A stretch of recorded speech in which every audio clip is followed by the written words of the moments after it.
आशा करता हूं आप सब बहुत अच्छे होंगे। मेरा नाम है सिद्धांत अग्निहोत्री, स्टडी ग्लोस पे आपका बहुत बहुत स्वागत है। दिल्ली में मसूरी नैनीताल से ज़्यादा ठंड पड़ रही है, आपको पता है।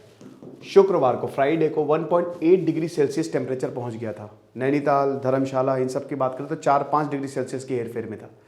तो आप ये समझिए कि दिल्ली इस समय इसने बड़े बड़े पहाड़ी इलाकों को पीछे छोड़ दिया है।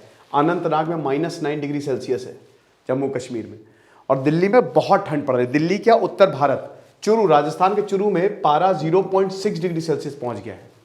ठीक है, सीकर हो गया, चुरू हो गया, ये सब ऐसी जगह है राजस्थान में जहां बहुत जबरदस्त ठंड पड़ रही है। पूरे यूपी में बहुत ही ज्यादा ठंड है, पारा वही 4-5 डिग्री सेल्सियस के बीच में है। और एमपी में बहुत ज्यादा ठंड पड़ रही है। तो एक तरीके से सेंट्रल इंडिया और नॉर्थ इंडिया में कड़ाके की ठंड पड़ रही है।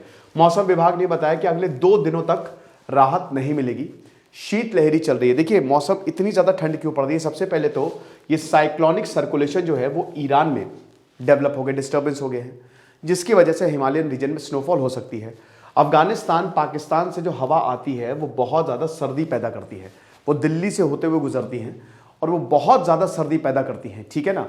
जिसकी वजह से ये हवाओं के सर्कुलेशन की वजह से और ऊपर से डिस्टर्बेंस और हो गया तो ठंड जो है वो और ज़्यादा बढ़ गई। बर्फबारी की वजह से भी ठंड बहुत ज़्यादा बढ़ी।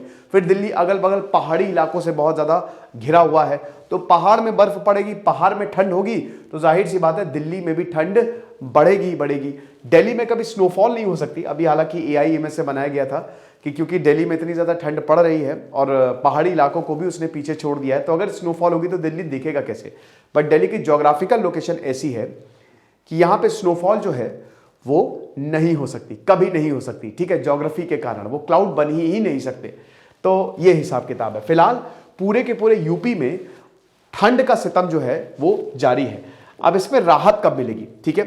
राहत इसमें दोस्तों 10 के बाद ही मिलना संभव है, 10 जनवरी के बाद। वैसे कहते हैं ना कि मकर संक्रांति के बाद, खिचड़ी के बाद, 14 जनवरी के बाद आमतौर पे मौसम जो है वो ठीक होने लगता है। लेकिन दोस्तों क्लाइमेट चेंज की वजह से चीजें बढ़ गई हैं। जैसे अब बारिश जुलाई अगस्त में नहीं होगी, सितंबर में ज्यादा होती है। इस बार भी यही हुआ, सितंबर में बहुत बारिश हो रही है। ठंड को भी अगर आप देखो तो दिसंबर जनवरी, मतलब 14 जनवरी क्या एक्चुअल ठंड 5 जनवरी से पड़ना शुरू होती है और वो फरवरी तक चलती है। गर्मी भी आप देखिए, पिछले साल तो बैंड बज गई थी हम सबकी।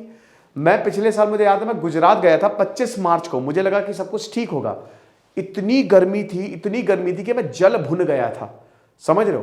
तंदूरी सिद्धांत हो गया था, इतनी गर्मी में जल रहा था, समझ लीजिए।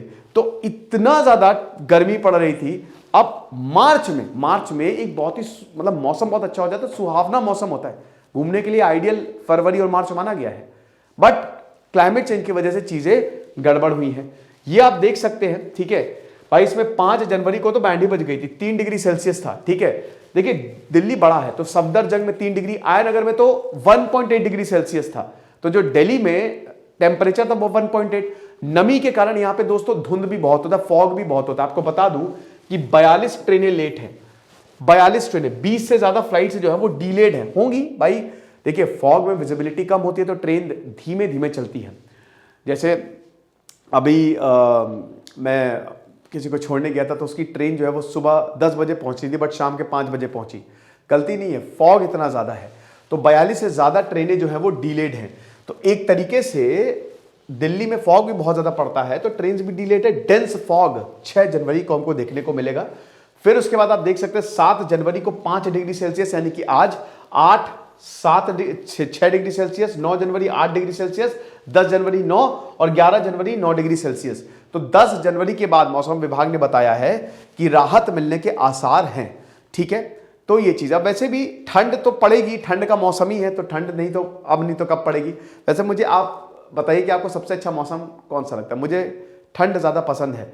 बट देखिए ठंड जो है वो जो बेचारे गरीब हैं उनके लिए बहुत गलत साबित होती है, क्योंकि उनकी मौत हो जाती है, ठीक है।